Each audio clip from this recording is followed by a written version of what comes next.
और भाई कैसे हैं सब लोग। उम्मीद करता हूँ सब ठीक ही होंगे।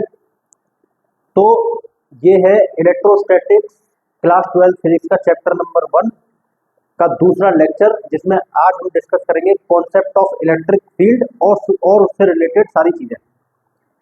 चलो तो पहले टॉपिक की डालते हैं एक अच्छी सी टाइटल।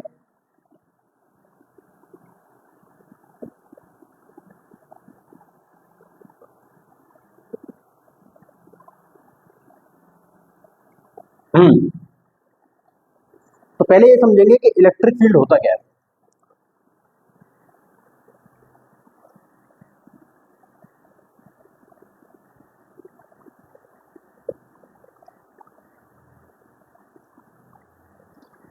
इलेक्ट्रिक फील्ड को ऐसे समझ सकते हैं कि जैसे मान लो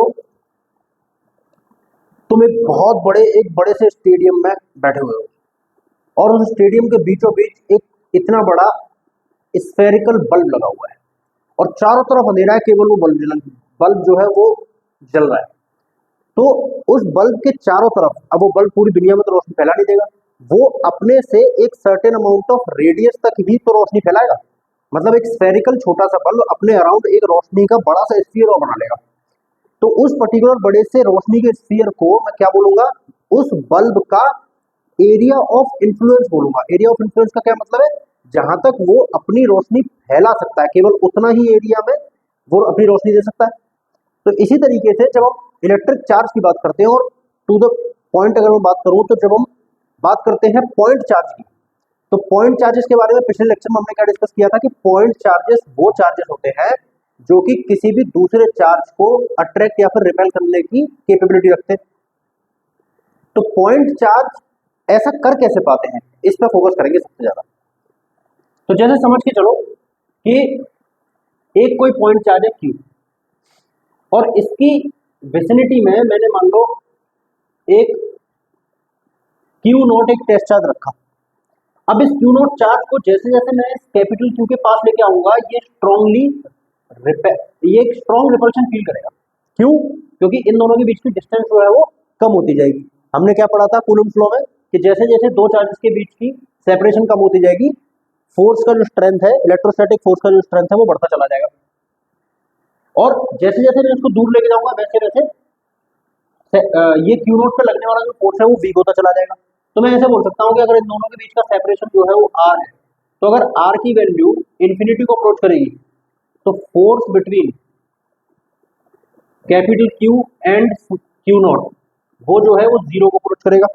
दिखाई दे रहा है? Separation between Q and Q0 जब इंफिनिटी को अप्रोच करेगा, मतलब बहुत ज्यादा डिस्टेंस हो जाएगी, तो इन दोनों के बीच का जो इलेक्ट्रोस्टैटिक फोर्स है वो जीरो को अप्रोच करेगा।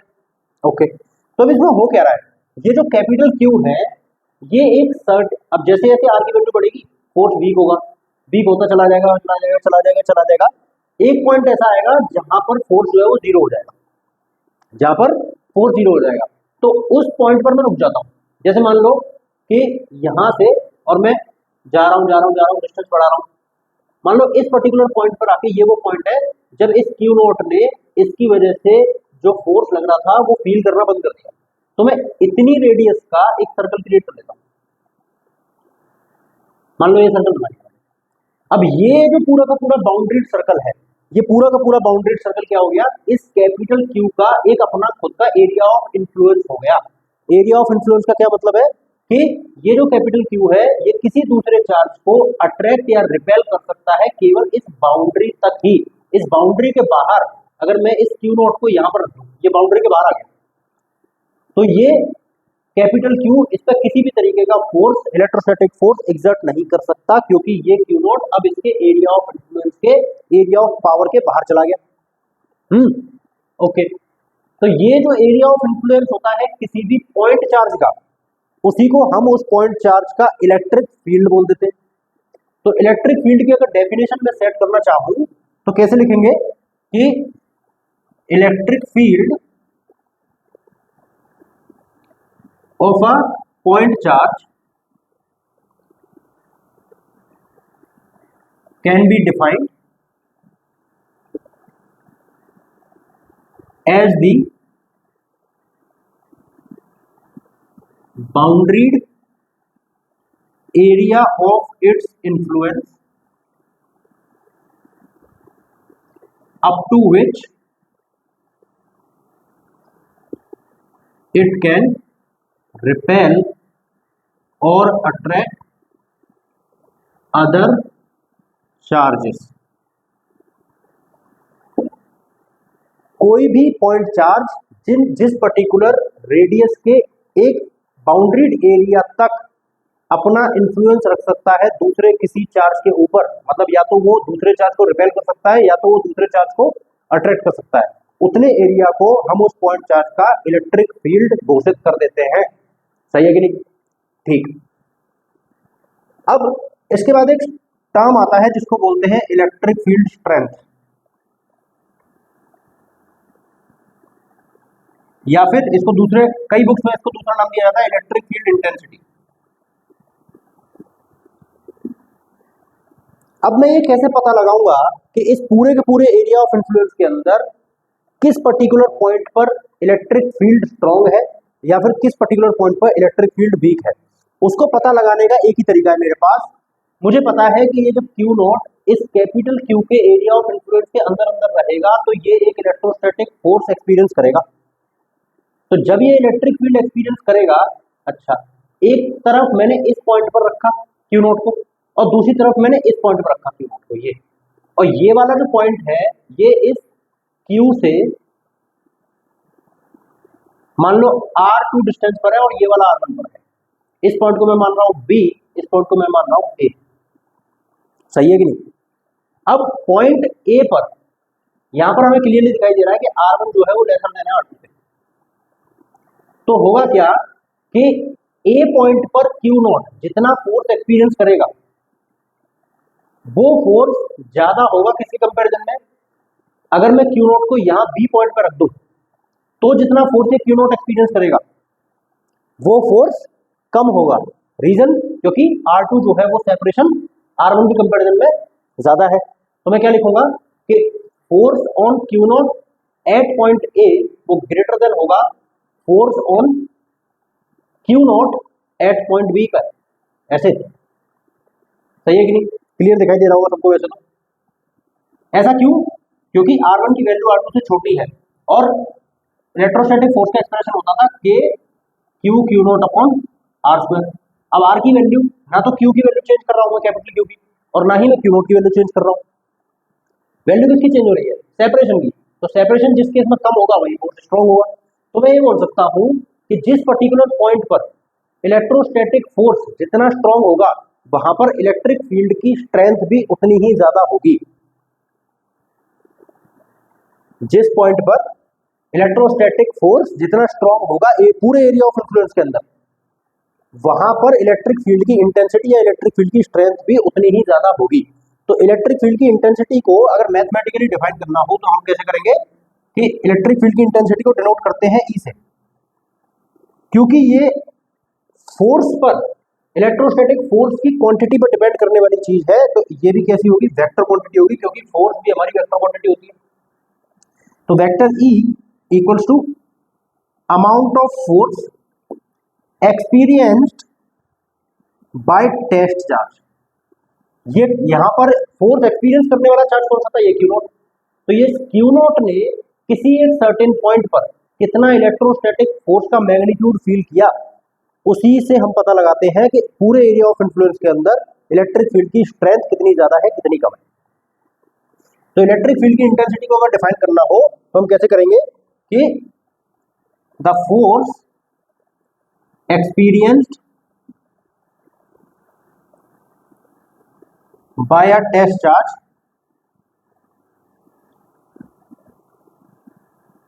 at a certain point inside the boundary of a point charge or inside the boundary of its electric field.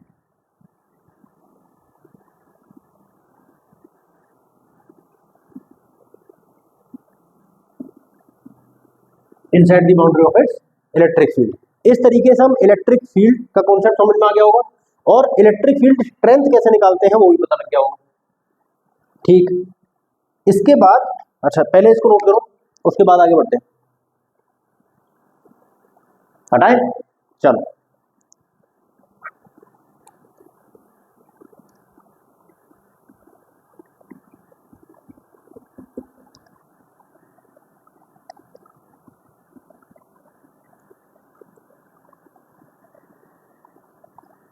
इसके बाद अलग अलग टाइप के चार्जेस या फिर अलग अलग टाइप के चार्ज के सिस्टम्स की वजह से इलेक्ट्रिक फील्ड की इंटेंसिटी कितनी होती है, कहाँ होती है, कैसे होती है, ये सब डिस्कस करेंगे।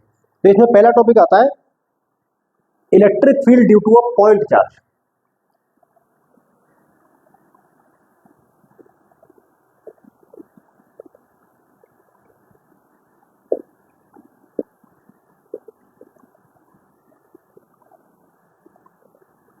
पॉइंट चार्ज क्या होता है?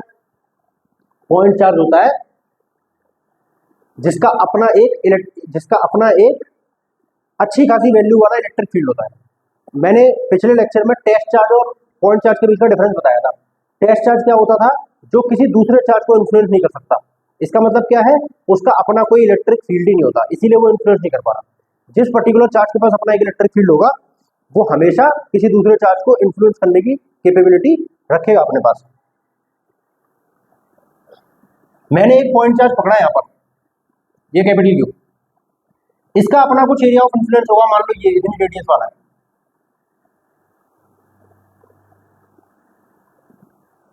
ये इसका अपना एक एरिया ऑफ इन्फ्लुएंस है, मतलब इस बाउंड्री के बाहर ये किसी दूसरे चार्ज को क्या नहीं कर सकता, ना तो रिपेल कर सकता है और ना अट्रैक्ट कर सकता है, मतलब इसके इन्फ्लुएंस के बाहर है वो चीज। मैंने एक टेस्ट चार्ज क्यू नोट को इस पर्टिकुलर पॉइंट पर रखा है, यहाँ पर बिल्कुल बाउंड्री के ऊपर, बिल्कुल बाउंड्री के ऊपर है, तो फोर्स जीरो तो होगा नहीं, कुछ ना कुछ नॉन जीरो वैल्यू का ही आएगा। और मान लेते हैं कि ये जो कैपिटल क्यू और स्मॉल क्यू है, इसके बीच में जो सेपरेशन है वो आर है। ये अब ये जो कैपिटल क्यू है ये इन्फ्लुएंसर चार्ज, ये क्यू नोट क्या है? ये टेस्ट चार्ज है। इसका मतलब ये कैपिटल क्यू इसके ऊपर फोर्स एक्सर्ट करेगा, और क्योंकि दोनों पॉजिटिव चार्ज है तो फोर्स होगा वो रिपल्सिव फोर्स होगा, जिसकी डायरेक्शन हमेशा आउटवर्ड रहती है। तो डायरेक्शन क्या होगी? इस साइड। फोर्स की डायरेक्शन इस साइड होगी। मैं फोर्स की डायरेक्शन को आर कैपिटल देता हूं क्योंकि डिस्टेंस आर की तरफ ही जा रही है, राइट? ओके, हमने इलेक्ट्रिक फील्ड इंटेंसिटी की जो डेफिनेशन सेट की थी वो क्या की थी? Force experienced by test charge at a certain point. Certain point क्या है? Distance r. सबसे पहले हम क्या करेंगे कि इस फोर्स की वैल्यू निकालेंगे। Force experienced by Q naught due to capital Q क्या आएगा? 1/4πε0 capital Q Q naught upon separation between them is R square और direction R cap. Clear? Electric field की इंटेंसिटी क्या होती थी? एफ अपॉन क्यू नोट होती थी। F की वैल्यू 1/4πε0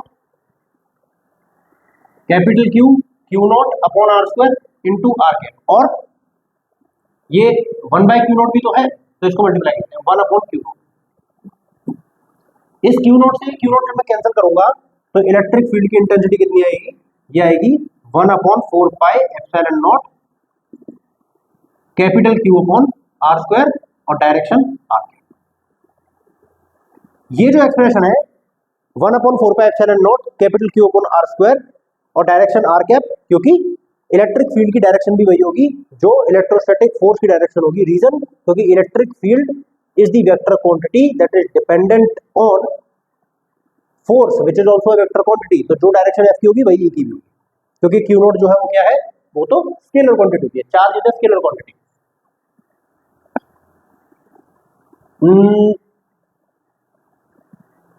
हाँ, तो एक्सप्रेशन आ गया इसका, electric field due two point charge expression.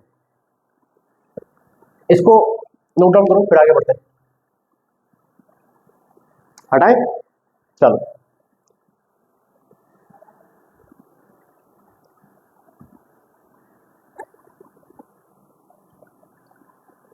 इसके बाद हमने पिछले लेक्चर में एक चीज डिस्कस करी थी, superposition principle of multiple electrostatic forces, उसमें क्या करते थे कि किसी एक पर्टिकुलर चार्ज की विसिनिटी में बहुत सारे अगर चार्जेस रखे हुए हैं तो उन बहुत सारे चार्जेस की वजह से लगने वाला जो फोर्स होगा उस पर्टिकुलर एक चार्ज पर, वो क्या होगा, वो वेक्टर सम के इक्वल होगा, किसके, उन सारे इंडिविजुअल फोर्सेस के वेक्टर सम के equal.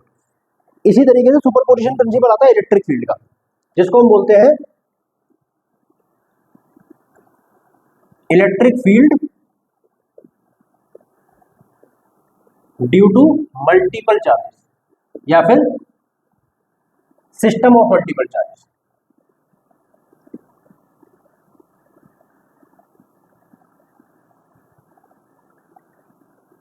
Due to system of multiple charges, इसमें कैसे करेंगे, इसमें मैंने कुछ नहीं करना है, इसमें मान लेते हैं भाई कि ये मेरे पास एक 2 डायमेंशनल कोऑर्डिनेट सिस्टम था, इस 2 डायमेंशनल कोऑर्डिनेट सिस्टम में इसको मैं O बोल देता हूं और यहां पर एक चार्ज रखा हुआ है, इसको मैंने Q1 बोला, ये O से डिस्टेंस R पर, इसको मैं R1 बोल रहा हूँ, वेक्टर R1 पोजीशन है इसकी। एक कोई चार्ज है दूसरा, ये यहाँ है, ये Q2 है, इसकी पोजीशन जो O से है वो R2 है, R2 वेक्टर। एक और मान लिया ये यहाँ है, ये R3 वेक्टर पर है, इसको मैं Q3 बोलता हूँ। इसी तरीके से n नंबर ऑफ चार्जेस है, यहाँ पर n बना रहा हूँ कोई, ये Rn वेक्टर पे Qn चार्ज, मल्टीपल चार्जेस है। मुझे ये निकालना है कि इस पॉइंट O पर, ये जो पॉइंट O है, इस पॉइंट O पर इन सारे चार्जेस की वजह से टोटल इलेक्ट्रिक फील्ड कितना जनरेट हो रहा होगा, ये निकालना है। तो कैसे निकालेंगे, सबसे पहले electric field due to charge Q1,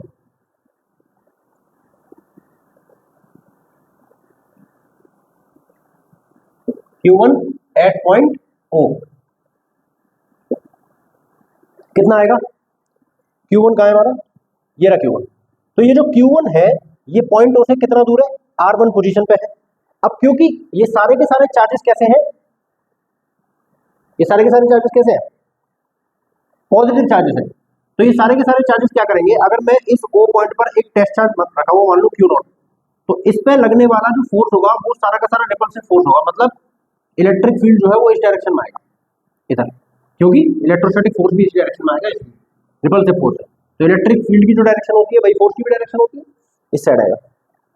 तो क्या आएगा, ये आएगा 1/4πε0 Q1 अपॉन पोजीशन R1 के वेक्टर के मॉडुलस का स्क्वायर और डायरेक्शन होगी R1 के, ठीक। इसी तरीके से इलेक्ट्रिक फील्ड ड्यू टू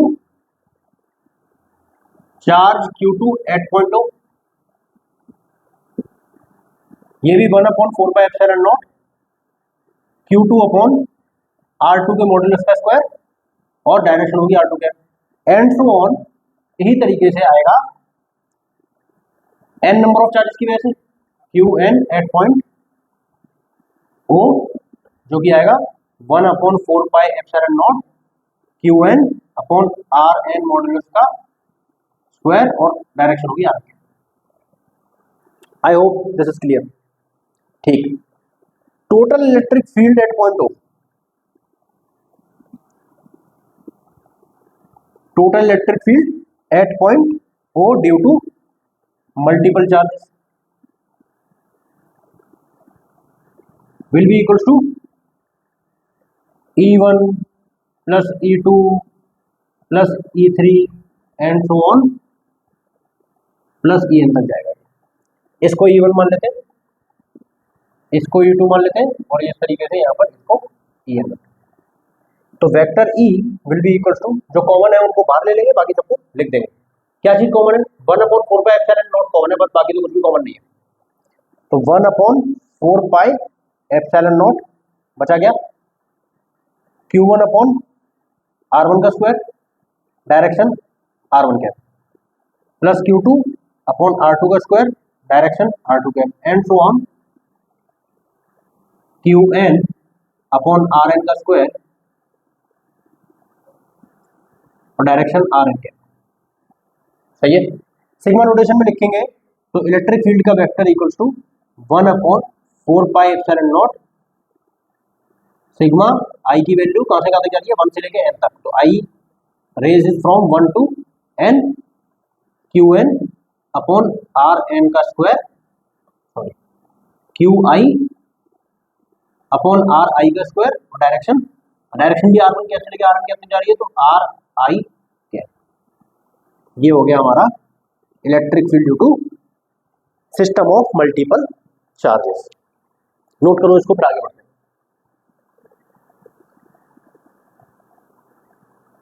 चलो हटा दे।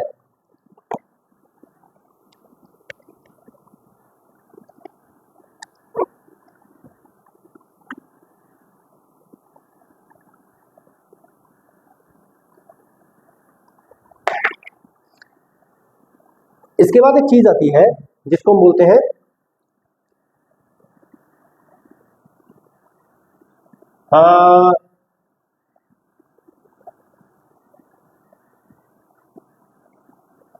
Electric field due to continuous charge distribution.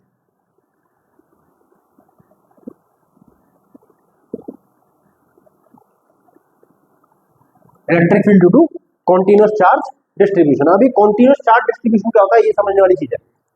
जैसे अभी तक हमने जो चार्ज पढ़ा है वो पढ़ा है पॉइंट चार्ज। पॉइंट चार्ज का मतलब क्या होता है, मान लो ये पूरा का पूरा बोर्ड है, 2 डायमेंशनल स्पेस है, इसमें मैं यहाँ एक पॉइंट बना दूं। अब जो चार्ज है वो केवल इस पॉइंट पर ही अवेलेबल है, बाकी पूरी जगह कैसी है, खाली जगह है, पूरी की पूरी जगह खाली है, केवल इस पॉइंट पर हमारा चार्ज अवेलेबल है। लेकिन चार्ज जो होता है ना वो केवल पॉइंट पर एग्जिस्ट नहीं करता, वो कहीं भी एग्जिस्ट कर सकता है और किसी भी हालत में एग्जिस्ट कर सकता है। जैसे ये पेन की अगर मैं बात करूं, ये पेन कैसा ऑब्जेक्ट है, ये लीनियर ऑब्जेक्ट है, मतलब देखा जाए तो इसका जो सरफेस एरिया है वो इसकी लेंथ के कंपैरिजन में बहुत कम है। इसका मतलब लीनियर ऑब्जेक्ट हो गया, ये सिंगल लाइन में एग्जिस्ट करने वाली ऑब्जेक्ट है। मतलब इससे पतली भी कोई पेन भी ले सकता था मैं। जैसे ये पेन है, ये पेन इससे भी पतली है, तो ये पेन क्या हो गई, इसका सरफेस एरिया क्या है, almost negligible in comparison with its length. इसका मतलब ये सिंगल लाइन में एग्जिस्ट करने वाली एक ऑब्जेक्ट हो गई। अब मैंने क्या किया कि ये जो पेन है ना, एक पेंट का डब्बा लिया, पेंट समझते हो, दीवार पर जो पुताई करते हैं, तो पेंट का डब्बा लिया और इस पेन को उसमें ऐसे करके डिप किया और उसको ऐसे निकाला। जितना पेंट एक्स्ट्रा था वो टपक के नीचे गिर गया। अब जो बाकी का पेंट बचा वो कैसा होगा, वो सारा का सारा पेंट इस पूरे के पूरे पेन की लेंथ के ऊपर यूनिफॉर्मली डिस्ट्रीब्यूट हो जाएगा। यूनिफॉर्मली डिस्ट्रीब्यूट हो जाएगा मतलब मैं अगर इसकी कोई एक छोटी सी लेंथ भी काट लूँ ना, जैसे अगर ये मेरे हिसाब से 6 इंचेस का अगर ये पेन है, मतलब 15 सेंटीमीटर का ये पेन है, और उसमें से मैं अगर एक सेंटीमीटर के 15 हिस्से कर दूं तो हर सेंटीमीटर पर अमाउंट ऑफ पेंट इक्वल आएगा। इसका मतलब होता है कि वो जो पेंट है वो इसके पूरी बॉडी के ऊपर क्या हुआ, यूनिफॉर्मली डिस्ट्रीब्यूट हो गया। समझ आएगी बात। तो इस तरीके के इसी तरीके से पेंट को रिप्लेस कर दो किससे, मान लो पेंट है, पेंट की जगह पर चार्जेस का कोई बक्सा है, उसमें बहुत सारे चार्ज है, ठीक है। तो मैंने क्या करा, उसको उठा के डिप किया और इस पर बहुत सारे चार्जेस जो है वो इस पर आगे चिपक गए, जो एक्स्ट्रा थे वो गिर गए, जो चिपकने थे वो चिपक गए। अब इसमें होगा क्या, 15 सेंटीमीटर की ये पेन है, इस 15 सेंटीमीटर की पेन को तो मैं 1 सेंटीमीटर के 15 हिस्सों में काटूंगा तो क्या चलेगा, ये हर 1 सेंटीमीटर पर मुझे सेम अमाउंट ऑफ चार्ज मिलना चाहिए।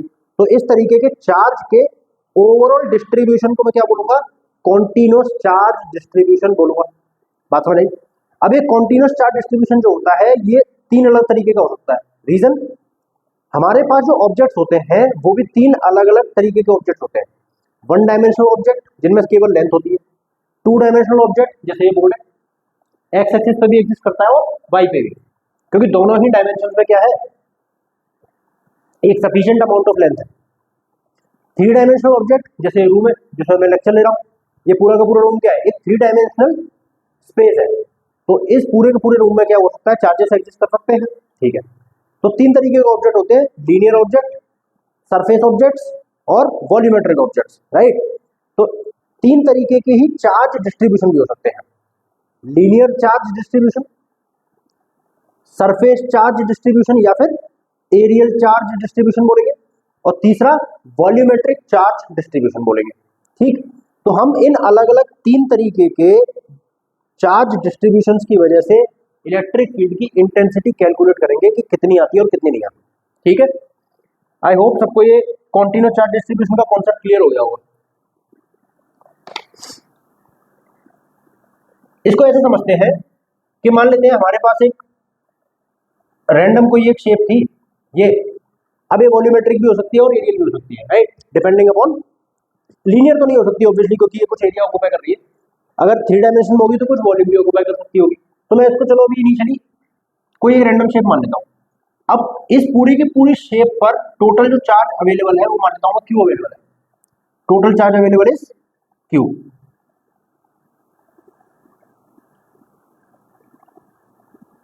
क्यू है। अब जब पूरी शेप पर चार्ज क्यू अवेलेबल है तो इसके एक छोटे से हिस्से पर, इतने हिस्से पर मान लेते हैं, छोटे से हिस्से पर चार्ज कितना अवेलेबल होगा, D Q. D Q is total charge का एक बहुत छोटा एलिमेंट, बहुत ही छोटा, ठीक है। तो ये डी क्यू एलिमेंट है। अब इस डी क्यू चार्ज की वजह से कुछ फील्ड बन रहा होगा, है ना। वो फील्ड मान लेते हैं इस पर्टिकुलर पॉइंट पर मैं निकालना चाह रहा हूँ, इस पर्टिकुलर पॉइंट पर, यहां पर ये पॉइंट है पी। मुझे निकालना है electric field intensity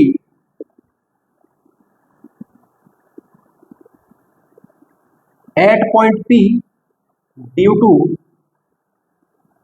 charge D q, ठीक। कितना आएगा, अब मान लेते हैं इनके बीच में जो सेपरेशन है वो आर है, ये, ठीक। तो electric field intensity at point p which is at separation r from charge D q will be equal to 1/4 pi epsilon naught, charge कितना है डी क्यू, तो डी क्यू, सेपरेशन कितना है आर, तो are square. Direction of field कितना होगा, क्या होगा, आउटवर्ड होगा, क्योंकि दोनों ही पॉजिटिव चार्ज है, तो ये आ जाएगा आर कैप। और ये डी क्यू की वजह से फील्ड निकाला है, तो भाई इलेक्ट्रिक फील्ड इंटेंसिटी टोटल जो ई है वो तो क्यू की वजह से आती है, कंप्लीट चार्ज की वजह से। लेकिन क्या ये फील्ड कंप्लीट है, नहीं, ये तो छोटे से एलिमेंट की वजह से आ रहा है, तो ये भी तो डी ई होगा, मतलब small element of total field due to small element of total charge available. मुझे पूरा कंप्लीट निकालना है। तो इस तरीके की चीजें जब भी होती थी, जब छोटे छोटे एलिमेंट्स के टर्म्स में हम इक्वेशन बनाते हैं और उसको कंप्लीट करना होता है, तो हम क्या करते हैं, हम पूरी इक्वेशन को इंटीग्रेट करते हैं। तो इंटीग्रेट करेंगे, integration of D equals to 1/4 pi epsilon naught और integral D Q upon are square direction, इस तरीके से आएगा, ठीक। ये ऐसे ऐसे छोटे छोटे डीई मिलके क्या बना रहे होंगे, कंप्लीट इलेक्ट्रिक फील्ड ई बना रहे होंगे। तो मैं इसको वेक्टर ऑफ ई लिख देता हूँ। ये कितना आएगा, किसके टर्म्स में चल रहे हैं हम, डी क्यू के टर्म्स में, राइट। तो डी क्यू के टर्म में चल रहे हैं, इसका मतलब क्यू के अलावा बाकी जितनी वेरिएबल होंगे वो सब कॉन्स्टेंट्स में जाएंगे। तो इसको मैं लिखूंगा 1/4 pi epsilon naught are square और आर कैप डायरेक्शन और इंटीग्रेशन ऑफ डी। इस तरीके से हम निकालते हैं कॉन्टिन्यूअस चार्ज डिस्ट्रीब्यूशन की वजह से इलेक्ट्रिक फील्ड की intensity at a certain point, जो कि चार्ज के सोर्स से किसी सेपरेशन आर पर एग्जिस्ट करता है। ये एक रैंडम शेप हो गई, मैं नहीं बोल रहा हूँ ये 1 डायमेंशन है, 2 डायमेंशन है, 3 डायमेंशन है, रैंडमली कुछ भी हो सकता है, राइट। तो हमने क्या करा, अब हम इसी पर्टिकुलर कॉन्सेप्ट को 1 डायमेंशन, 2 डायमेंशन और 3 डायमेंशनल ऑब्जेक्ट के हिसाब से क्या करेंगे, इसको स्पेशलाइज करके देखेंगे, ठीक है। इसको नोट डाउन करो, फिर आगे बढ़ते हैं। हटाए, चलो।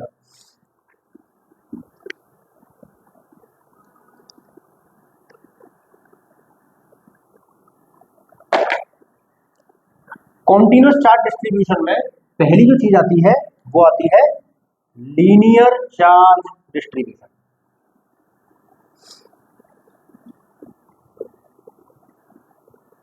लीनियर चार्ज डिस्ट्रीब्यूशन का मतलब अभी मैंने क्या बताया था कि एक कोई 1 डायमेंशनल ऑब्जेक्ट होगा, उसकी पूरी की पूरी लेंथ पर हर पर्टिकुलर इक्वल सेक्शन पर equal amount of charge available होना चाहिए। इस तरीके के चार्ज के डिस्ट्रीब्यूशन को मैं क्या बोलूंगा, लीनियरली कॉन्टिन्यूअस चार्ज डिस्ट्रीब्यूशन बोलूंगा, या फिर नॉर्मली लीनियर चार्ज डिस्ट्रीब्यूशन में इसको बोल दूंगा। मान लेते हैं मेरे पास एक ऐसी एक रॉड है, ये रॉड है, 1 डायमेंशनल ऑब्जेक्ट है, इस रॉड की टोटल जो लेंथ है वो एल मान लिया और इस पर टोटल अवेलेबल चार्ज कितना मान लिया, क्यू।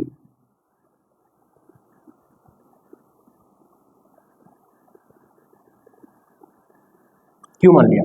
तो जब एल लेंथ पर चार्ज क्यू अवेलेबल है तो इस एल लेंथ के छोटे से हिस्से डीएल पर, मान लीजिए डीएल मान लिया मैंने, ये इतना हिस्सा डीएल मान लिया, ये वाला, ये क्या है, डीएल है।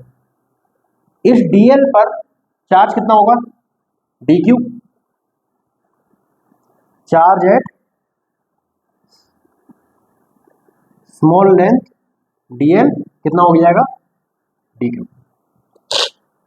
ये कुछ ऐसी चीज हो गई कि अगर इस पूरे के पूरे पेन पर 10 कूलम की चार्ज एग्जिस्ट कर रही थी और ये मान लो 10 मीटर की पेन है, तो पर यूनिट मीटर कितना अवेलेबल चार्ज हो गया, 1 कूलम। तो जो 1 कूलम है वो हो गया डी क्यू, और जो वो 1 मीटर है वो हो गई डीएल, और टोटल 10 कूलम का चार्ज टोटल था, और एल हो जाएगी 10 मीटर। ठीक है, अच्छा मुझे क्या निकालना है, मुझे इस डीएल लेंथ एलिमेंट पर, ये छोटे से लेंथ के एलिमेंट पर जो डी क्यू चार्ज अवेलेबल है, उस डी क्यू चार्ज की वजह से मुझे एक सर्टेन लेंथ पर क्या निकालना है, मान लो यहां से इतना दूर, इस यहां पर एक पी पॉइंट है, इस पी पॉइंट पर इलेक्ट्रिक फील्ड की इंटेंसिटी कैलकुलेट करनी है, और यहां से इसकी जो डिस्टेंस है वो आर है। तो इलेक्ट्रिक फील्ड कितना आएगा, इलेक्ट्रिक फील्ड आएगा 1/4 पाई एप्सिलॉन नॉट। अच्छा, इलेक्ट्रिक फील्ड ड्यू टू मैं डी क्यू निकाल रहा हूं पहले, तो मैं डी ई निकालूंगा, small amount of electric field due to small amount of charge, D Q upon separation R, तो आर स्क्वायर, डायरेक्शन आर क्या। ठीक, अब बात यह आती है कि भाई जैसे मैंने बोला कि ये 10 मीटर की अगर पेन थी मेरे पास और इस पर 10 कूलम का चार्ज था, और चार्ज जो है वो यूनिफॉर्मली डिस्ट्रीब्यूटेड है, ऐसा नहीं है कि 10 कूलम का केवल इतने सेक्शन पे बाकी सब खाली पड़ा है ना, हर 1 मीटर के सेक्शन पे 1 कूलम का चार्ज है, टोटल 10 कूलम चार्ज और टोटल 10 मीटर की लेंथ, ऐसे मान लेते। ठीक, तो इसकी जो लीनियर चार्ज डेंसिटी होगी उसको मैं क्या बोलूंगा, याद करो 11वीं क्लास में डेंसिटी के कॉन्सेप्ट पढ़े थे हमने, 3 तरीके की डेंसिटी एग्जिस्ट करती हैं, लीनियर डेंसिटी, एरियल डेंसिटी और वॉल्यूमेट्रिक डेंसिटी। लीनियर डेंसिटी होती है amount of anything present per unit length, areal density होती है amount of anything present per unit area, और वॉल्यूमेट्रिक डेंसिटी होती है जिसको हम सबसे ज्यादा यूज करते थे फिजिक्स में, किसमें, फ्लूइड मैकेनिक्स वगैरह ऐसी चीजों में, वो होती है amount of anything present per unit volume. यहां पर वॉल्यूम भी नहीं है, एरिया भी नहीं है, केवल लेंथ है, तो यहां पर मैं क्या यूज करूंगा, लीनियर डेंसिटी का कॉन्सेप्ट यूज करूंगा, लेकिन चार्ज के लिए। 11वीं क्लास में ये सब कॉन्सेप्ट हमने मास के लिए यूज किए थे, राइट, मूवमेंट ऑफ इनर्शिया वाले चैप्टर में अगर तुमको याद हो तो। लीनियर चार्ज डेंसिटी को मैं क्या लिखूंगा, लीनियर चार्ज डेंसिटी को डिनोट करते हैं लैम्डा से, और लैम्डा की वैल्यू यहां हो जाएगी। अब जैसे 10 मीटर की पेन थी, 10 कूलम का चार्ज था, तो charge present per unit length कितना हो जाएगा, total charge upon total length which is 10/10, मतलब 1 कूलम पर मीटर। यही तरीके से मैं लैम्डा की वैल्यू को Q अपॉन L लिख सकता हूं, total charge available on the length upon total length, या फिर मैं इसको dQ अपॉन DL भी तो लिख सकता हूं, तो ये रेशियो तो सेम ही रहेगा। ठीक, अगर लैम्डा की वैल्यू dQ अपॉन DL है तो यहां से dQ की वैल्यू कितनी आ जाएगी, लैम्डा टाइम्स DL नहीं आ जाएगी। ठीक है, इस dQ की जगह पर मैं ये लैम्डा टाइम्स DL यूज करूंगा, तो DE vector equal to 1/4 pi epsilon naught, dQ की जगह पे यूज करेंगे lambda times DL upon are square और आर कैप डायरेक्शन। हमको अब ये डीएल लेंथ पर जितना चार्ज अवेलेबल था उस चार्ज की वजह से छोटा सा इलेक्ट्रिक फील्ड हमने एक निकाल लिया, हमको चाहिए पूरी की पूरी लेंथ की वजह से कितना इलेक्ट्रिक फील्ड आ रहा होगा, तो क्या करूंगा, इंटीग्रेट करना पड़ेगा पूरी इक्वेशन ऐसे, तो ये आ जाएगा vector E equals to lambda D L upon 4 pi epsilon naught, ओ डीएल यानी आएगा lambda R cap 4 pi epsilon naught are square, और ये ठीक है। अब इंटीग्रेशन ऑफ डीएल मतलब कंप्लीट लेंथ, सही है कि नहीं, चलो इसको नोट डाउन करो फिर आगे बढ़ते हैं, हटाए। ठीक,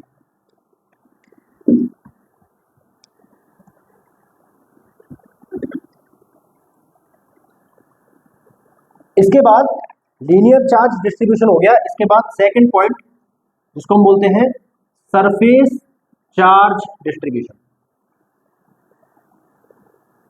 इसके नाम से ही समझ में आ रहा होगा कि यहां पर हम एरियल ऑब्जेक्ट की बात करेंगे, मतलब टू डायमेंशनल ऑब्जेक्ट की बात करेंगे। जैसे ये बोर्ड है, कैसा है, टू डायमेंशनल ऑब्जेक्ट है भाई, एक्स एक्सिस की सफिशिएंट लेंथ की है और वाई एक्सिस की सफिशिएंट लेंथ की है।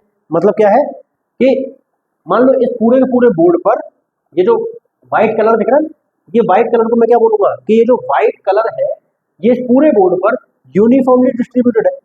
तो इस व्हाइट कलर को मान लो ये चार्ज है पूरा, तो अगर ये मान लो 6x4 का अगर बोर्ड है, तो इस 6x4 के बोर्ड में से मैं छोटे छोटे एरिया कट आउट कर लूँ, मान लो इतना कर लिया, फिर उसके बाद इतना ही एक और कर लिया, तो इन सारे के सारे छोटे छोटे कटआउट्स में सेम अमाउंट ऑफ चार्ज ही तो अवेलेबल निकलेगा, बिल्कुल निकलेगा, क्योंकि हम मान के चल रहे हैं कि चार्ज जो है वो कैसा है, इनमें यूनिफॉर्मली डिस्ट्रीब्यूटेड चार्ज है। सही है कि नहीं? ठीक, तो मान लेते हैं कि एक कोई इस तरीके से नॉन यूनिफॉर्म एरिया है मेरे पास, नॉन यूनिफॉर्म एरिया। अब इस नॉन यूनिफॉर्म एरिया का जो टोटल सरफेस एरिया है वो मैंने मान लिया ए या फिर एस मान लेते हैं, total surface area equals to S. अब इस टोटल सरफेस एरिया का अब कोई रेगुलर शेप नहीं है, तो इसका एरिया का फॉर्मूला वगैरह कुछ नहीं पता मुझे, तो मैंने क्या करा, मैंने इसमें से एक छोटा सा एरिया का कटआउट निकाल लिया। इस छोटे से एरिया के कटआउट को मैंने नाम दिया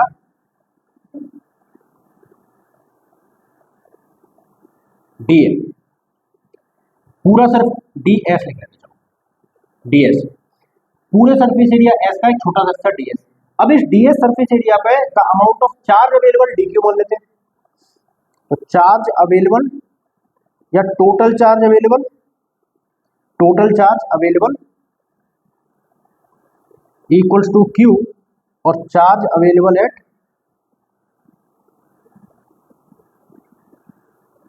स्मॉल एरिया डी एस, इसको मैं मान लेता हूं डी क्यू। ठीक, तो इस डी एस छोटे से एरिया पर एक डी क्यू चार्ज अवेलेबल है, और इस डी क्यू चार्ज अवेलेबल से कुछ एक डिस्टेंस आर पर यहां मान लेते हैं कोई पी पॉइंट है, सेपरेशन आर।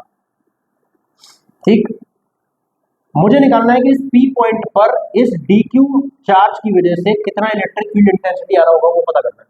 करना कुछ नहीं है, electric field intensity due to small charge D Q which is DE, कितना आएगा 1/4πε0 D Q upon separation R square, तो आर स्क्वायर। डायरेक्शन क्या होगी आर कैप, तो आर कैप, ये आ गया। This is the amount of electric field, small amount of electric field due to small element of the total charge available on the surface. ठीक, अब क्योंकि इस पूरे सरफेस एरिया पर जो चार्ज है वो यूनिफॉर्मली डिस्ट्रीब्यूटेड चार्ज है, ये कुछ ऐसा हो गया कि 100 मीटर स्क्वायर का एरिया है, और टोटल 100 कूलम का चार्ज है, तो पर यूनिट सरफेस एरिया या per metre square of surface area कितना चार्ज अवेलेबल रहेगा, 1 कूलम पर मीटर स्क्वायर, है कि नहीं? तो मैंने क्या करा, यहां पर मैं कॉन्सेप्ट लेके आऊंगा सरफेस चार्ज डेंसिटी का। सरफेस चार्ज डेंसिटी डिनोट करते हैं सिग्मा से, तो sigma will be equal to total charge which is Q upon total surface area S. इसको मैं D Q upon D S भी लिखूं तो रेशियो तो चेंज होगा नहीं, सही है ना? ठीक, करना क्या है, यहां से ये डी क्यू की वैल्यू जो है वो आ जाएगी सिग्मा टाइम डी एस। इस डी क्यू की वैल्यू जो आई सिग्मा टाइम्स डी एस, इसको मैं यहां पर यूज करूंगा, तो DE equal to 1/4πε0 D Q की जगह पे sigma times D S upon are square, direction R. ये हमारे पास आया small element of total electric field. अपने को क्या चाहिए, पूरा इलेक्ट्रिक फील्ड, मतलब पूरे चार्ज की वजह से इंटीग्रेट करना पड़ेगा, इंटीग्रेटिंग बोथ साइड्स।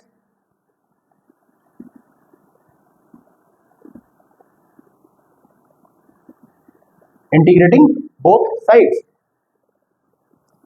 तो integration of DE, integration of 1/4πε0 sigma d S upon are square, r cap is the direction of the field. ठीक, ऐसे ऐसे छोटे छोटे small elements of electric field मिलके क्या बना रहे होंगे, इंटीग्रेट हो गए, कंप्लीट इलेक्ट्रिक फील्ड क्रिएट कर रहे होंगे, तो ई 1/4πε0 आर स्क्वायर, आर कैप यहां लिख लेते, और सिग्मा भी यही लिख लेते हैं क्योंकि कॉन्स्टेंट चीज है, बचा गया ds बचा। तो इंटीग्रेशन ऑफ ds क्या है? Integration of ds is nothing but overall area of this irregular surface object या फिर इरेगुलर सरफेस या two dimensional shape. Is that clear? I hope it must be. चलो नोट डाउन करो फिर आगे बढ़ते हैं। हटाए? ठीक।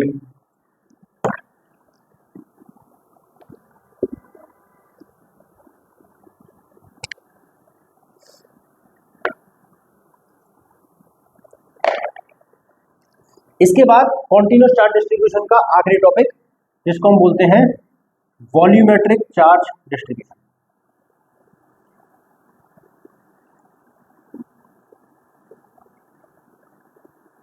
ये बिल्कुल इसी तरह है जैसे हमने 11th क्लास में एक कॉन्सेप्ट पढ़ा था वॉल्यूमेट्रिक मास डेंसिटी का। मास डेंसिटी क्या होती है? एक पर्टिकुलर वॉल्यूम में, एक स्पेसिफिक अमाउंट ऑफ वॉल्यूम में कितना मास प्रेजेंट है उसको हम बोलते हैं वॉल्यूमेट्रिक मास डेंसिटी, राइट। उसी से हमें पता लगता है कोई चीज कितनी भारी है कितनी हल्की है। जैसे अगर मैं बोलूँ तुमको कि 1 kg कॉटन लेना है और 1 kg आयरन लेना है, तो 1 kg कॉटन में ही बहुत सारा कॉटन हो जाएगा, इतना सारा हो जाएगा, है ना, ज्यादा वॉल्यूम ऑक्यूपाई कर लेगा। लेकिन भाई 1 kg आयरन कितना होता है? इतना मेरे हाथ में आ जाएगा। क्यों? वो कम वॉल्यूम में ज्यादा मास कंटेन कर सकता है कि नहीं? इस तरीके से हम डेंसिटी के कॉन्सेप्ट को समझते थे। सिमिलरली वहां पर हम मास डेंसिटी की बात कर रहे थे, यहाँ पर हम किसकी बात करेंगे? चार्ज डेंसिटी की बात करेंगे वॉल्यूम के टर्म्स में। चलो जी, तो मान लेते हैं मेरे पास एक कोई वॉल्यूमेट्रिक ऑब्जेक्ट था, मैं क्यूब मान लेता हूँ। चलो क्यूब एक वॉल्यूमेट्रिक ऑब्जेक्ट होगा।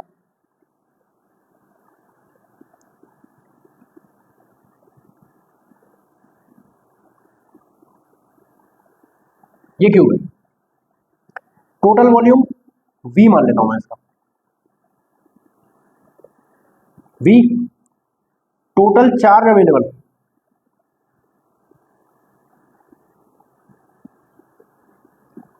Q मान लेते हैं, है? अब इस पूरे के पूरे वॉल्यूम का एक छोटा सा कट आउट निकाला मैंने।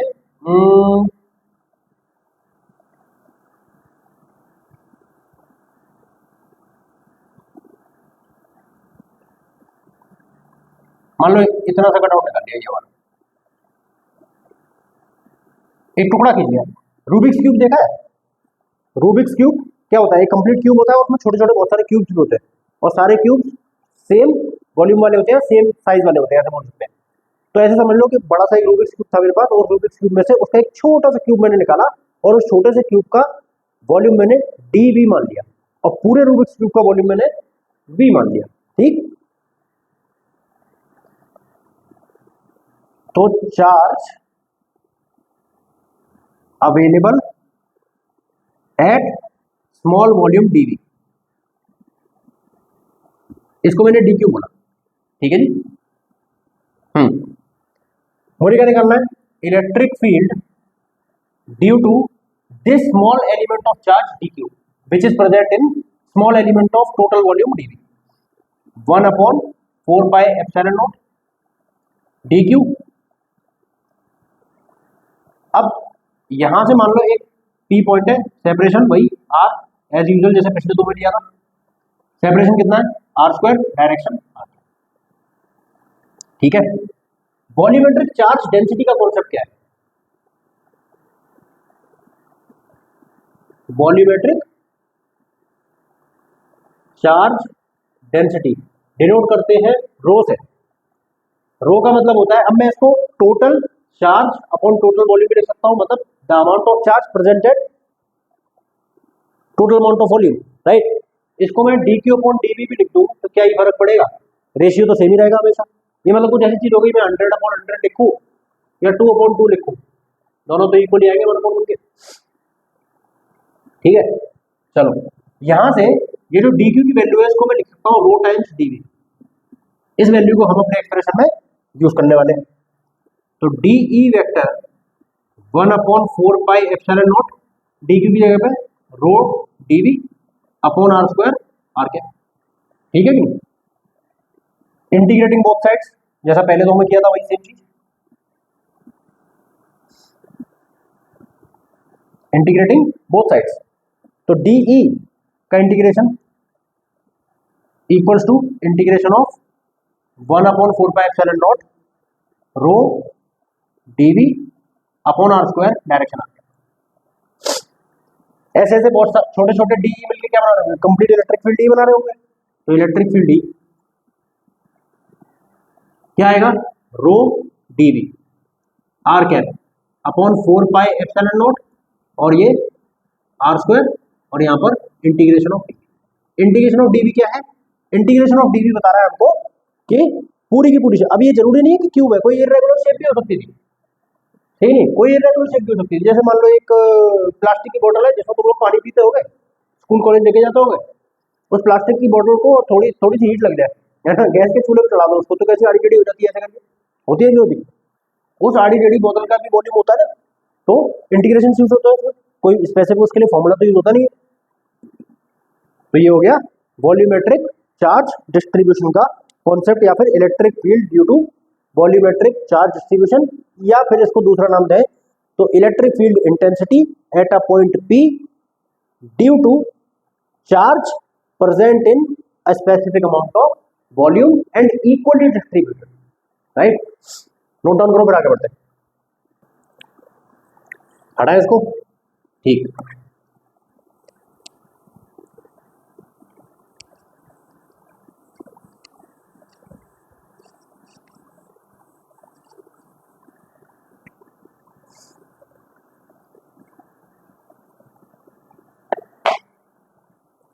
अब कॉन्टिन्यूस चार्ज डिस्ट्रीब्यूशन में एक अलग तरीके का चार्ज डिस्ट्रीब्यूशन आता है, जो कि एक स्पेशल केस है इसमें, जिसको हम बोलते हैं electric field due to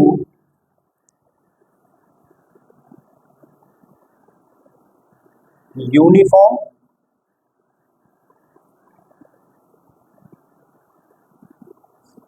charge distribution over a ring of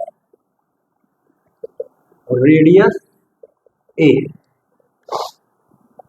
क्या बोल रहे हैं, ये कह रहा है कि चार्ज डिस्ट्रीब्यूशन मतलब चार्ज जो है वो एक रिंग है मेरे पास जिसकी रेडियस है ए, उस रिंग के पूरी पेरिफेरी के ऊपर कुछ Q amount of charge available है जो कि यूनिफॉर्मली डिस्ट्रीब्यूटेड है, ठीक है। अब उस रिंग की वजह से किसी एक सर्टेन पोजीशन पर हमको इलेक्ट्रिक फील्ड की इंटेंसिटी कैलकुलेट करनी है, ठीक है। देखेंगे इसको, एक रिंग यहां पर मैं ड्रॉ करूंगा, ये एक रिंग हो गई।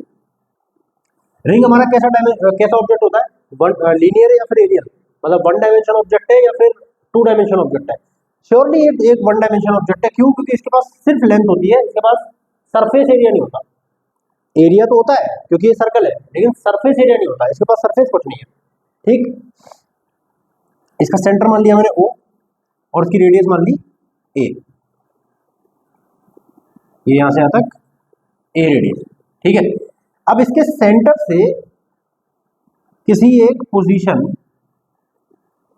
P पर, जो कि इस सेंटर A से x डिस्टेंस की दूरी पर है, इस P पॉइंट पर मुझे इस यूनिफॉर्मली चार्ज रिंग की वजह से इलेक्ट्रिक फील्ड की इंटेंसिटी कैलकुलेट करनी है। अब क्योंकि ये यूनिफॉर्मली चार्ज रिंग है तो इसके ऊपर जो चार्ज अवेलेबल है वो केवल इसकी सरकमफेरेंस के ऊपर ही होगा, सही है। इसकी पूरी सरकमफेरेंस में जो चार्ज है, टोटल चार्ज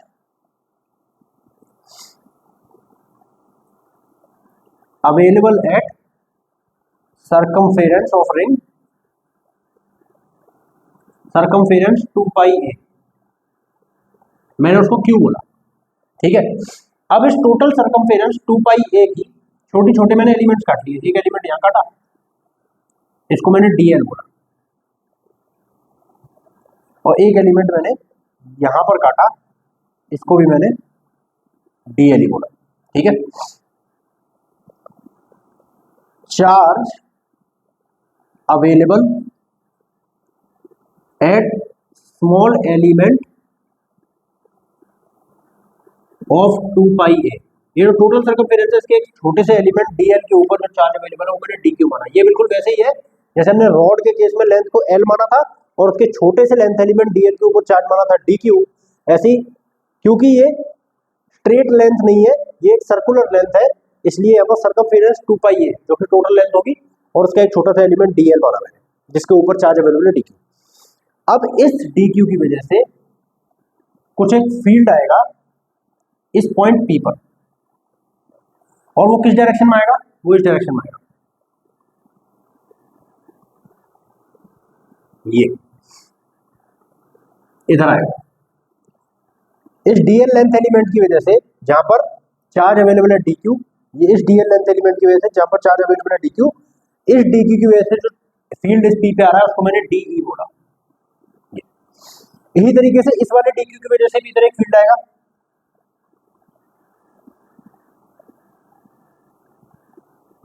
इसको भी मैंने de बोला, ठीक है।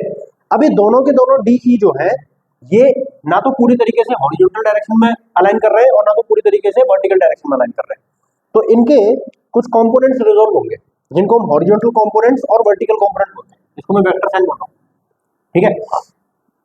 इस वाले de को हम पहले रिजॉल्व करेंगे। इसका एक कंपोनेंट हॉरिजॉन्टल कंपोनेंट किधर जा रहा है, इधर जा रहा है, इसको मैं बोल रहा हूं de cos थीटा, ठीक है। वर्टिकल कंपोनेंट जा रहा है इधर, इसको मैं बोल रहा हूं de sin थीटा, ठीक है। थीटा क्या है, ये थीटा है। इस नीचे वाले के भी de cos थीटा जाएगा इधर, और de sin थीटा जाएगा इस तरफ, ठीक। ये थीटा, ये वाला थीटा है, ये भी थीटा, ये थीटा, तो ये भी थीटा, ठीक है। अब मुझे टोटल इलेक्ट्रिक फील्ड कैलकुलेट करना है, ये पॉइंट P है।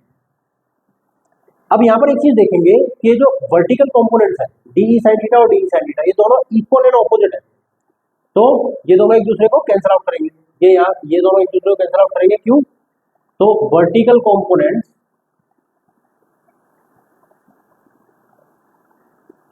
विल कैंसिल ईच अदर, तो बचा क्या, केवल हॉरिजॉन्टल कंपोनेंट बच गया de sin थीटा, ठीक है, ओके। तो हमें क्या निकालना है, हमें टोटल इलेक्ट्रिक फील्ड निकालना है जो कि किसके इक्वल होगा, de cos थीटा के इंटीग्रल के इक्वल होगा, ठीक। तो टोटल इलेक्ट्रिक फील्ड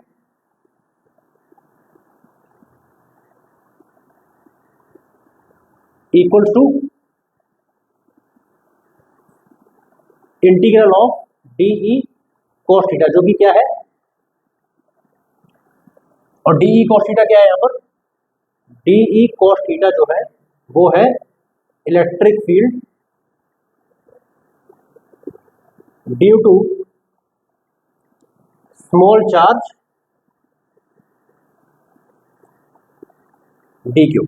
इस छोटे से चार्ज dq की वजह से एक ये यहां पर de cos थीटा आ रहा है, ठीक है जी। तो पहले क्या करेंगे, de या electric field due to dq निकालें, ड्यू टू dq क्या आएगा, de cos थीटा आएगा, ठीक। de cos थीटा आ गया। अब हमें क्या चाहिए, हमें पहले तो de की वैल्यू चाहिए, तो de की वैल्यू कितनी आएगी,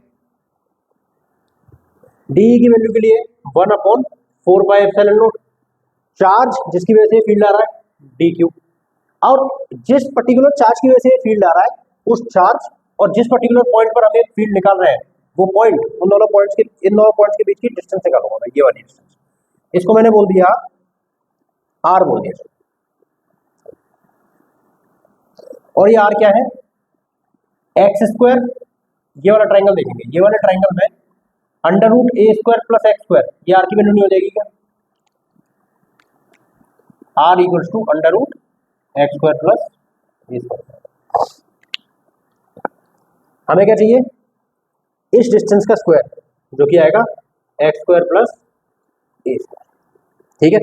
और cos थीटा और है, ये वाला cos थीटा, तो de cos थीटा की वैल्यू निकलेगी de cos थीटा में de की वैल्यू ये हो गई और cos थीटा यहाँ पर, ये पूरी वैल्यू क्या है, ये पूरी वैल्यू है de की वैल्यू, ठीक है। कॉस थीटा को भी हम क्या करेंगे, क्योंकि हमारा पूरा का पूरा इक्वेशन जो है वो एक्स और ए की टर्म्स में चल रहा है, तो कॉस थीटा को भी हम एक्स और ए की टर्म्स में लिखने का कोशिश करेंगे। तो कॉस थीटा जो है, इस वाले ट्राइंगल को देखेंगे, ये वाला ट्राइंगल, इस वाले थीटा का अगर मैं कॉस निकालूं तो बेस अपॉन हाइपोटेनस आना चाहिए, मतलब X upon R, X upon R which is X upon under root X square plus A square.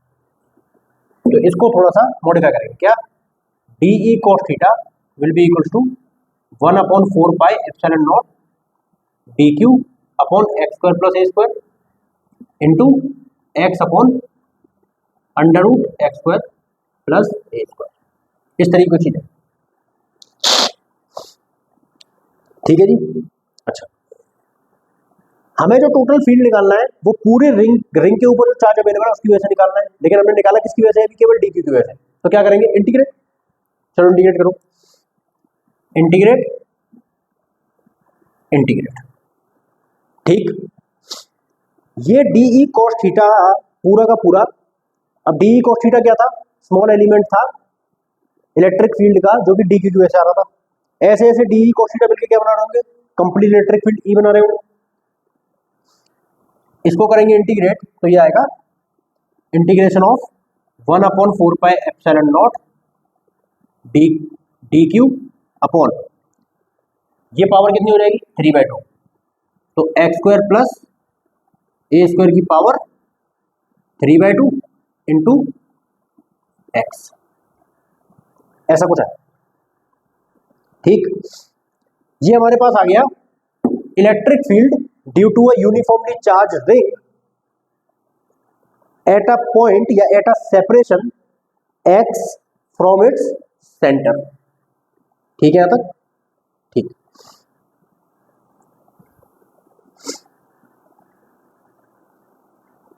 अब ये जो डी क्यू है इसको थोड़ा सा रिप्लेस करके देखते हैं।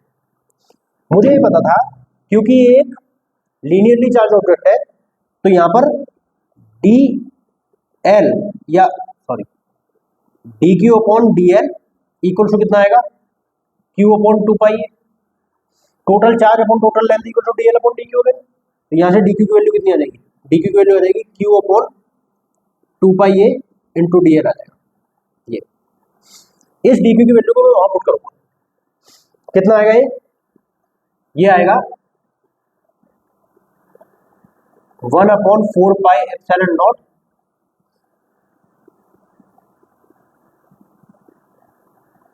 इंटीग्रेशन डी की जगह पर डालेंगे q upon 2 pi into x upon x square plus ए स्क्वायर का 3/2, इस तरीके की चीज है इंटू डी एल,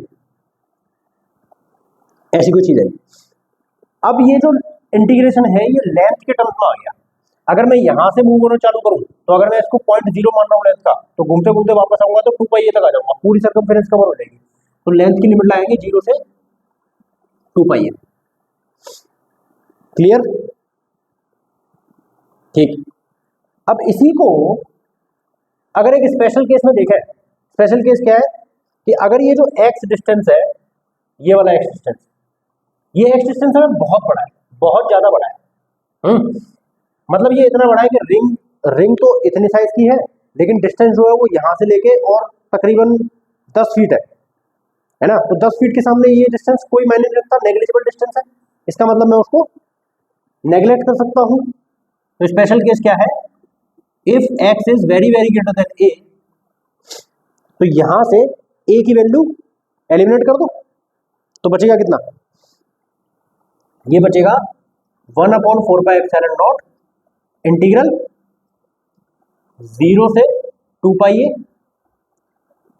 और Q x D L upon 2 पाई अगेन, और ये एक्स स्क्वायर, ए तो ए स्क्वायर 0 हो गया, एक्स स्क्वायर की power 3/2 is x cube, x cube, एक एक्स से एक एक्स कटेगा, आएगा कितना, ये आ जाएगा 1 upon 4 pi epsilon naught integral Q D L upon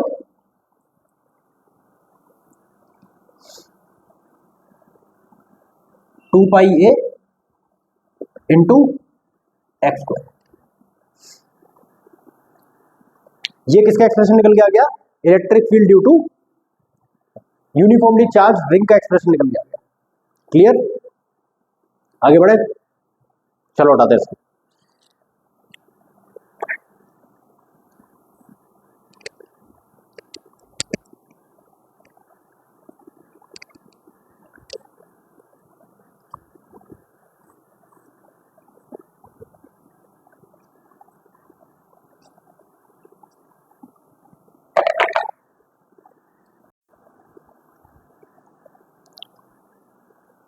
हाँ, तो ये क्वेश्चन है जो भी प्रीवियस हमने टॉपिक्स पढ़े हैं, कॉन्सेप्ट ऑफ इलेक्ट्रिक फील्ड और यूनिफॉर्म चार्ज डिस्ट्रीब्यूशन, उनमें से इलेक्ट्रिक फील्ड के कॉन्सेप्ट पे एक ये क्वेश्चन है, जेईई मेंस 2022 का क्वेश्चन है।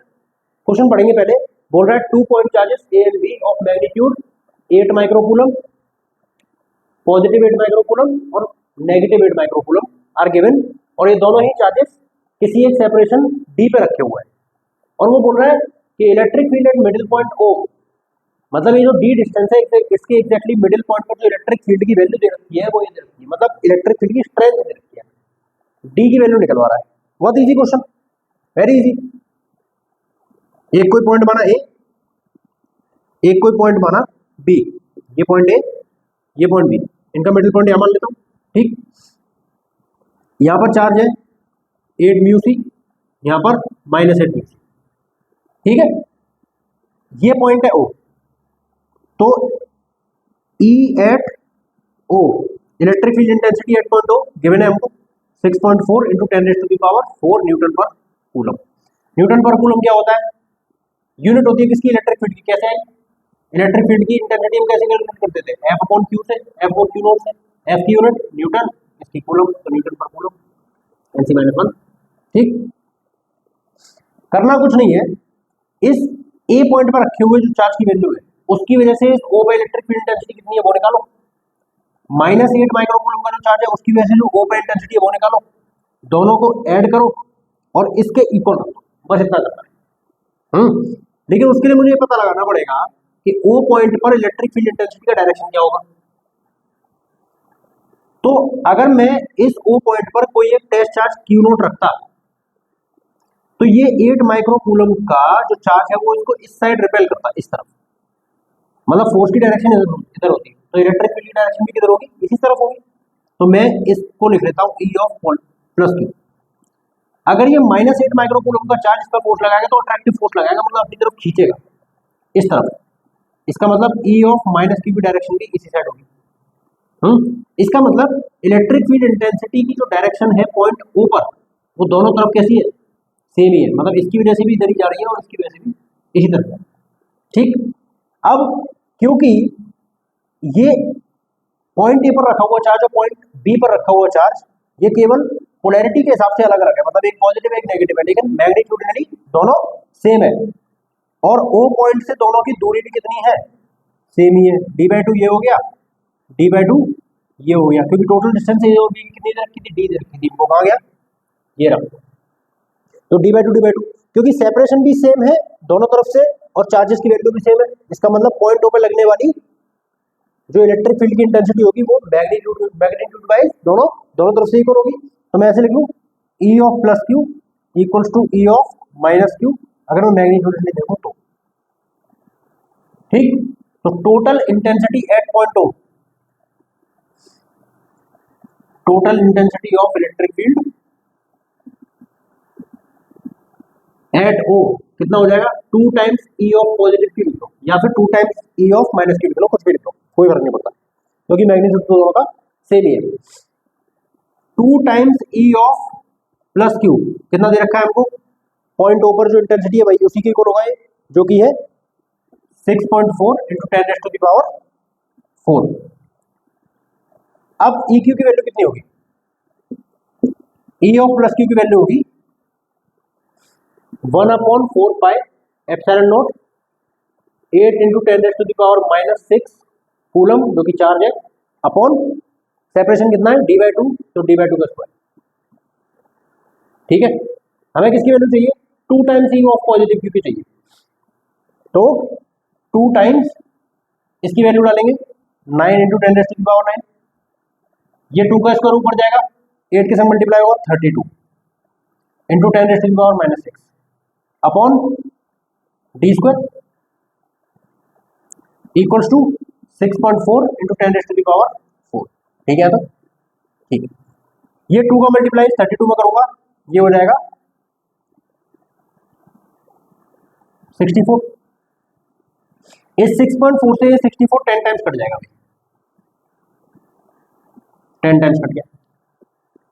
ठीक है, मल्टीप्लाई कर लो, डी स्क्वायर इक्वल्स टू कितना आएगा, ये 10 रेज़ टू द पावर 4 नीचे आएगा, तो 9 into 10 raise to the power 9 into 10 की पावर माइनस 6 अपॉन 10 की पावर 4, ऐसा कुछ आया। कितना बच गया, 10 की पावर 4 को ऊपर लेके जाऊंगा, कितना बचेगा 10 की पावर 4 या 10 की power minus 4 and 10 to the power minus 6 10 to the power minus 10, तो ये हो जाएगा 9 into 10 raise to the power 9 into 10 raise to the power minus 10, ये 10 raise to the power minus 10 10 raise to the power 9 और 10 raise to the power 1, ये पूरा cancel हो गया। तो डी स्क्वायर की वैल्यू कितनी आ गई 9, डी की वैल्यू कितनी आ गई 3 मीटर्स।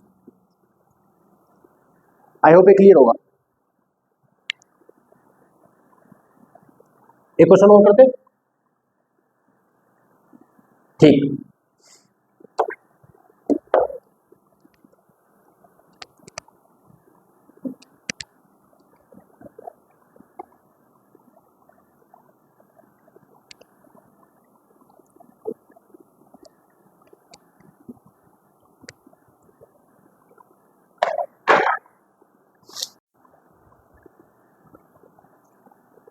ये भी जेई मेंस 2022 का क्वेश्चन है, देखते हैं इसको एक बार।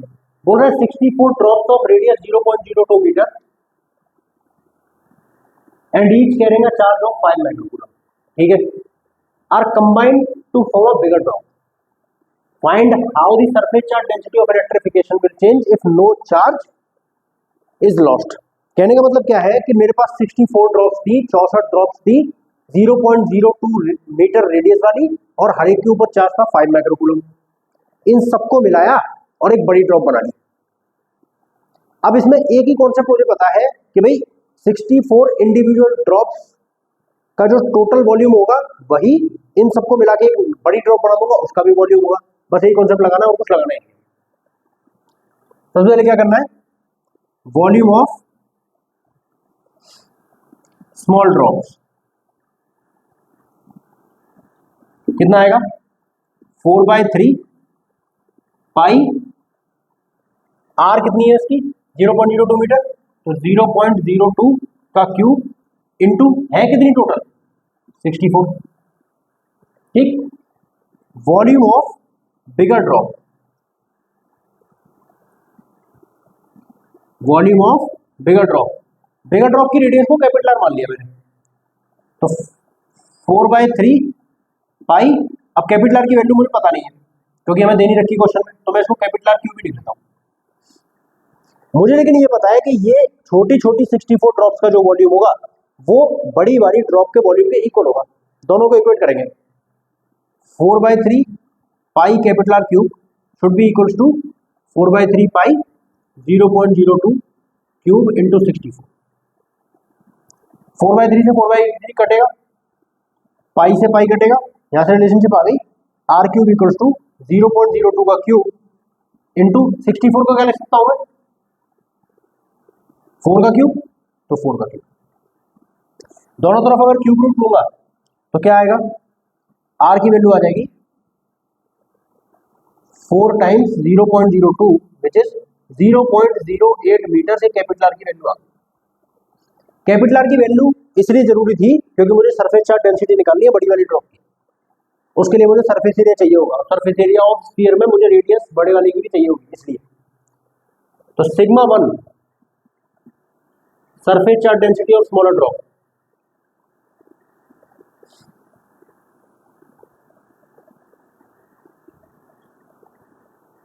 कितना आएगा, total charge available on smaller drop which is 5 into 10⁻⁻⁶ coulomb, surface area 4 pi 0.02 का whole square, surface area of sphere क्या होता है 4 पाई आर स्क्वायर, तो 4 pi r square. Sigma 2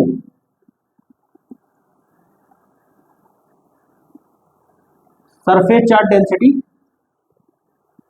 of bigger drop कितना आएगा? Total charge on the bigger drop upon total surface area. Total charge कितना है? 5 × 10⁻⁻⁶, और ऐसे ऐसे 64 चार्जेस लगे हैं उसमें, तो 64। सरफेस एरिया कितना है? 4 पाई। अब इसकी रेडियस कितनी आई थी? 0.08 मीटर, तो इंटू 0.08 मीटर का स्क्वायर। कुछ नहीं करना है, दोनों का रेशियो निकालना है। सिग्मा 1 अपॉन सिग्मा 2 का रेशियो निकालो। 5 × 10⁻⁻⁶ अपॉन 4 पाई 0.02 का square, total upon 5 × 10⁻⁻⁶ into 64 upon 4 पाई 0.08 का स्क्वायर। इससे ये कैंसिल आउट हो जाएगा, 4 पाई से 4 पाई कैंसिल आउट हो जाएगा, इसको ऊपर पहुंचाएंगे तो सिग्मा 1 अपॉन सिग्मा 2 का जो रेशियो आएगा 0.08 का स्क्वायर अपॉन 0.02 का स्क्वायर, ऐसा आएगा। कितना आएगा ये? 4 आ जाएगा ये। सिग्मा 1 अपॉन सिग्मा 2 का रेशियो कितना आ गया? 1:4। कितना आ गया? 1:4। तो सिग्मा 2 की वैल्यू जो है वो कितनी आ गई? 4 टाइम्स सिग्मा 1। ठीक है, ये हो गया भाई सरफेस चार्ज डेंसिटी से रिलेटेड एक क्वेश्चन। और मतलब बड़े वाले ड्रॉप की जो सरफेस चार्ज डेंसिटी होगी वो कितनी हो जाएगी? वो बढ़ जाएगी, 4 गुना बढ़ जाएगी। ठीक है, क्लियर? तो ये था इलेक्ट्रोस्टैटिक्स में लेक्चर नंबर 2। इन्वेंटर्स एकेडमी का चैनल देखते रहो, कॉन्सेप्ट क्लियर करते रहो, पढ़ते रहो और जिंदगी में थोड़े बहुत मजे भी लेते रहो। तब तक के लिए बाय बाय, मिलते हैं लेक्चर 3 में। बाय।